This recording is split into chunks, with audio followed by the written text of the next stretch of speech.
जय श्री राधे दोस्तों, केपी की वाणी चैनल में आपका स्वागत है। माता रानी का आशीर्वाद पाने हेतु कमेंट में जय माता दी अवश्य लिखे। वहीं अगर आप महाकाल के भक्त हैं, कमेंट में हर हर महादेव अवश्य लिखे। यकीन जानिए, माता रानी संग महादेव की कृपा आप पर और आपके पूरे परिवार पर अवश्य बरसेंगी। आप सपरिवार स्वस्थ एवं सुखी रहेंगे। साथ ही आपकी सभी मनोकामनाएं यथाशीघ्र अवश्य ही पूर्ण हो जाएंगी। दोस्तों, जैसा कि आप सबको ज्ञात है कि हम लोग नव वर्ष से महज कुछ कदम दूर हैं, तो आप सभी को साल 2024 की ढेर सारी शुभकामनाएं। माँ भगवती की कृपा से साल 2024 में आपकी जो भी सकारात्मक इच्छाएं हो वो अवश्य ही पूर्ण हो। यह शुभकामनाएं पूरी टीम की तरफ से है। आपके और आपके पूरे परिवार के लिए आप स्वस्थ रहें और सुखी रहें। इन्हीं शुभकामनाओं के साथ आज की वीडियो की शुरुआत करते हैं। तो जैसा कि आपने थंबनेल में देखा है, इससे पहले मैं आपको यह स्पष्ट कर देता हूँ कि जो भी जानकारी आपको केपी की वाणी के जरिए से दी जाती है पूरी तरह से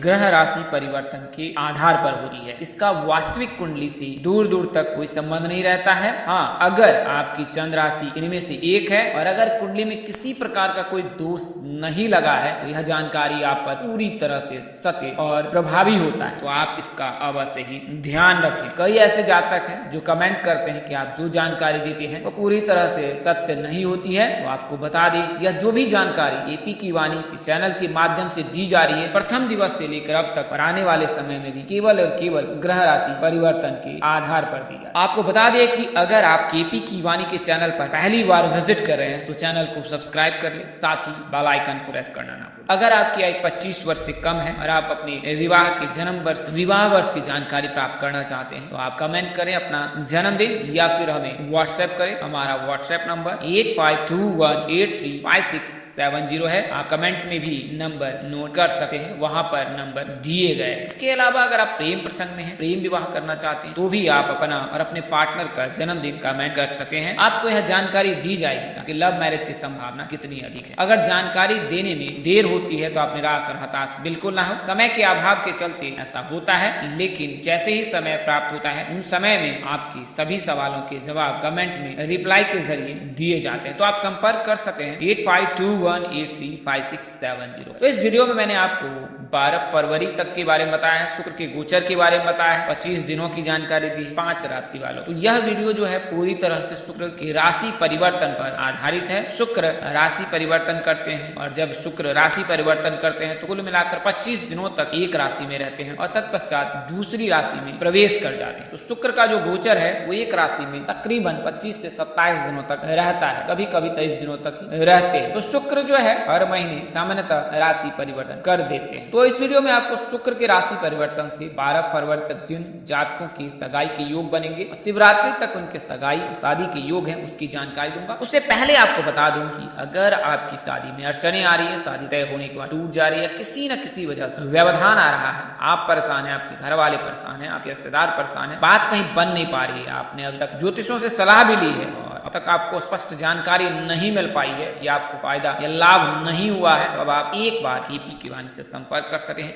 अपने विवाह की संबंधित सभी प्रकार की जानकारी आपको A to Z कर सकें। इसमें आपको आपकी शादी कब होगी, कहाँ होगी, कैसे होगी, किससे होगी, किस दिशा में होगी, कितनी दूरी पर होगी, किस नाम से होगी, किस राशि से करनी चाहिए, जीवन साथी का रंग रूप स्वरूप स्वभाव और उनका करियर कैसा होगा, आपका करियर कैसा होगा। अगर आप लव मैरिज करना चाहते हैं तो माता पिता की सहमति मिलेगी कि नहीं मिलेगी, ससुराल में घर द्वार कैसा रहेगा, सास ससुर का स्वभाव कैसा होगा, पति कितना पढ़ा लिखा होगा, पत्नी कितनी पढ़ी लिखी होगी, ये तमाम तरह की जानकारी अब आप केपी की वाणी से प्राप्त कर सकते हैं और इसके लिए मामूली शुल्क ली जाती है जिसे आप मेहनताना समझ सकते। इसके अलावा अगर आप कुंडली विश्लेषण कराना चाहते हैं, आपकी विवाह हेतु कुंडली मिलान कराना चाहते हैं तो भी आप संपर्क कर सकते हैं। मामूली शुल्क पर आपको पूरी जानकारी दी जाए। आज से मैं एक नए सेगमेंट की शुरुआत कर रहा हूँ। इसमें आपको वीडियो के माध्यम से नक्षत्र में जन्म लेने वाले जातकों की जानकारी दूंगा। सर्वप्रथम इसमें महिलाओं के बारे में बताऊंगा और फिर तत्पश्चात आने वाले वीडियो में फिर पुरुषों के बारे में बताऊंगा। तो इसी कड़ी में आज मैं आपको रेवती नक्षत्र में जन्म लेने वाली महिलाओं की जानकारी देता हूँ और तत्पश्चात आपको विवाह की जानकारी दूंगा। तो रेवती नक्षत्र में जन्म लेने वाली महिलाएं स्वभाव से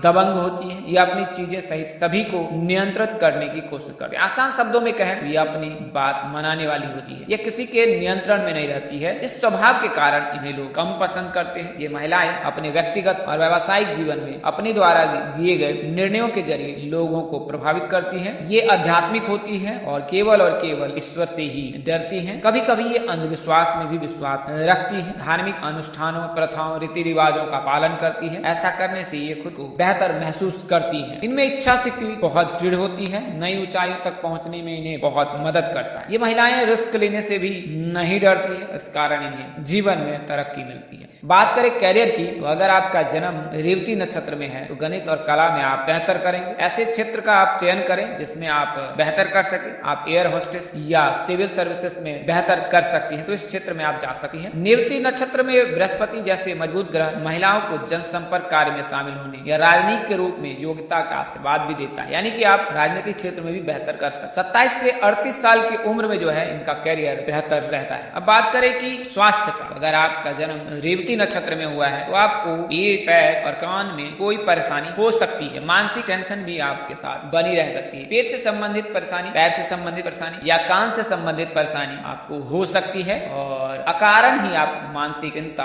यानी कि मानसिक तनाव का शिकार हो सकती हैं, तो इसका अवश्य ही ख्याल रखें। तो आज के इस वीडियो मैंने आपको रेवती नक्षत्र की जानकारी दी है। अगले वीडियो फिर अन्य नक्षत्र की जानकारी दूंगा और इसमें प्रथम महिलाओं के बारे में बताऊंगा और फिर उसके पश्चात पुरुषों के बारे में बताऊंगा। तो हमारे साथ बने रहे। आपका जन्म किस नक्षत्र में हुआ है आप कमेंट करें या फिर हमें व्हाट्सएप करें। आपको आपके स्वभाव, कैरियर और आपके स्वास्थ्य की जानकारी निःशुल्क मिल जाएगी। आइए वीडियो में आगे बढ़ते हैं। तो जैसा कि आपने अभी वर्तमान समय मैंने आपको बताया कि धनु का शुक्र राशि में गोचर होगा और वर्तमान समय में जो है शुक्र यानी कि साल 2024 में जब प्रथम जनवरी से जो है नववर्ष का प्रारंभ होगा तो उस समय शुक्र जो है वृश्चिक राशि में रहेंगे और तब उस समय में खरमास भी चल रहा है। तो 15 जनवरी तक खरमास है और 16 जनवरी से फिर विवाह मुहूर्त होगा और इसके 2 दिन के पश्चात ही 18 जनवरी को जो है शुक्र धनु राशि में प्रवेश कर जाएंगे और धनु राशि में प्रवेश करने के पश्चात ये कुल मिलाकर 25 दिनों तक धनु राशि में ही रहेंगे। तो 18 जनवरी से लेकर 12 फरवरी के मध्य तक जो है ये 12 फरवरी तक ये धनु राशि में रहेंगे और तत्पश्चात धनु राशि से निकल कर फिर ये कुंभ राशि में प्रवेश कर जाएंगे। तो जब शुक्र राशि परिवर्तन करते हैं और जिस भाव में जाते हैं तो उस भाव के जातक के लिए शुभ योग बनाता है। इसके अलावा उस भाव से लेकर अगले भाव यानी कि सप्तम भाव को जब देखते हैं तो उस भाव के जातक के लिए शुभ योग बनाता है। तो धनु राशि में जब शुक्र का गोचर होगा तो उससे जो सप्तम भाव अगर आगे क्रम में देखें तो मिथुन राशि के जातक के लिए शुभ योग बनाएगा। तो अगर आप मिथुन राशि के जातक हैं तो फिर आने वाले समय में आपके लिए शुभ योग बनने वाला है आगामी वर्ष में। तो आइए इस क्रम में हम पूरी तरह से जानकारी प्राप्त करते हैं। पहले मैं आपको बता दूं कि अगर आप लड़के हैं और आप मिथुन राशि के जातक हैं तो आपके लिए शुभ योग है। इसके अलावा अगर आपकी कुंडली में शुक्र कमजोर है तो उसको कैसे जान सकते हैं? अगर शुक्र कमजोर है तो आपका खर्च अधिक होगा, भोग विलासिता में आप ज्यादा खर्च करोगे। इसके अलावा मानसिक अशांति बनी रहेगी। तो ये परेशानी बनी रहती है अगर शुक्र कमजोर होता है। तो इसको आप आइडेंटिफाई कर सकते हैं, पहचान सकते हैं सकी हैं और फिर उसके अनुरूप से आप अगर शुक्र को मजबूत करना चाहते हैं या चाहती हैं तो जल में इलायची मिलाकर स्नान करें, भगवान शिव की पूजा उपासना करें, सोमवार और शुक्रवार के दिन शिव जी की पूजा उपासना करें तो इससे आपको अवश्य ही लाभ प्राप्त होगा। आइए अब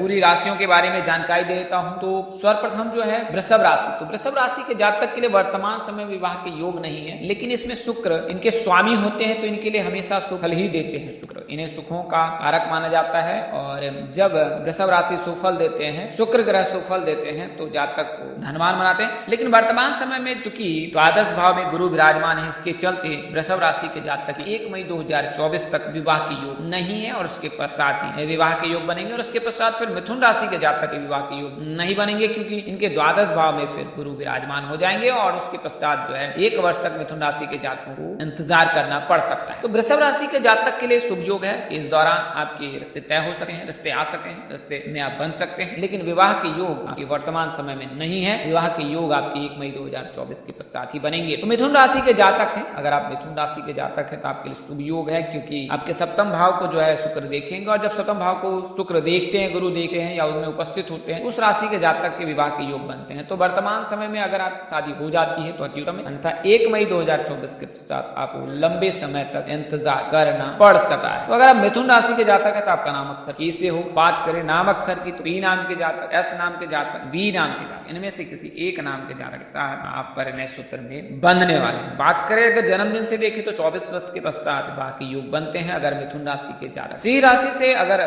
परिणय सूत्र में बनते हैं कुछ ज्यादा उत्तम होगा। तो मिथुन राशि के जातक है 1 मई 2024 से पूर्व इनके लिए शुभ योग है। इसके अलावा तुला राशि के जातक हैं, चूंकि तुला राशि में शुक्र इनके भी स्वामी हैं और वर्तमान समय में गुरु जो है इनके जीवन साथी भाव को देख रहे हैं। तुला राशि के जातक के लिए शुभ योग है वर्तमान समय में। और अगर आप तुला राशि के जातक हैं तो अब से लेकर 1 मई 2024 तक आपके लिए शुभ योग। इसके अलावा शिवरात्रि में भी आपके लिए शुभ योग बन रहा है। अगर तुला राशि के जातक है तो आपका नाम अक्षर आज से होगा। आर नाम के जातक जो भी होते हैं उनकी राशि तुला होती है। अगर जन्मदिन से जानकारी प्राप्त करना चाहते हैं तो 20 वर्ष से लेकर 28 वर्ष के मध्य और अधिकतम 31 वर्ष तक के मध्य इनके परिणय सूत्र में बनने के योग रहते हैं। नाम अक्षर की बात करें तो एस नाम के जातक, जी नाम के जातक, एम नाम के जातक में से इसी एक नाम के जातक के साथ परिणय सूत्र में बन सकते। इसके अलावा डी नाम के जातक हैं, डी नाम के जातक यानी कि मीन राशि में शुक्र हमेशा ही उच्च के होते हैं और शुक्र के उच्च रहने के चलते जो है मीन राशि के जातक के लिए शुभ योग बनता है। और वर्तमान समय में राहु का भी गोचर मीन राशि में हो रखा है तो अगले 18 महीने तक मीन राशि के जातकों को शुभ फल प्राप्त होगा अगर आप मीन राशि के जातक हैं। तो इस दौरान आपके लिए है विवाह के योग बनेंगे ही बनेंगे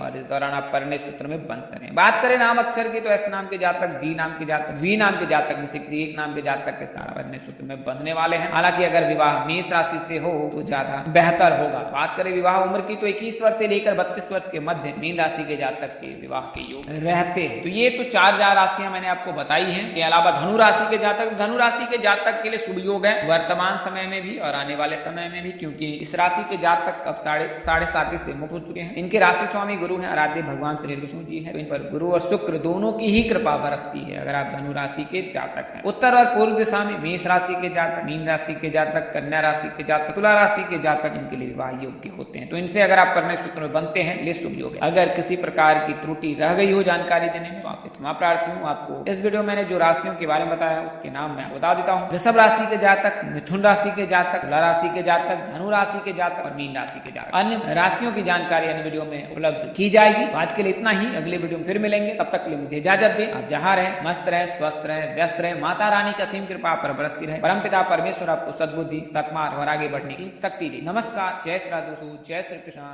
जय माता दी, जय वाहिनी।